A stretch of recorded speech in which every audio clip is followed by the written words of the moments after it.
নমস্কার। আজকে যে লেখাটি বলছি, প্রজাপিতা ব্রহ্মকুমারীর উক্তি। মৃত্যু আমাদের জীবনের একটাই সত্য, সেটা হচ্ছে আমাদের একদিন মৃত্যু হবে। কিন্তু মৃত্যুর পর কি, এই প্রশ্নটা সবার মাথায় ঘুরঘুর করে।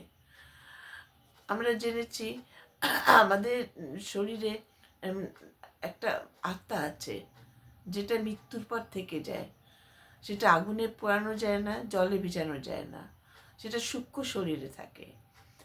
মৃত্যুর পর সে যখন সুযোগ আসে, তখন সেটা আবার নতুন জন্ম নেয়।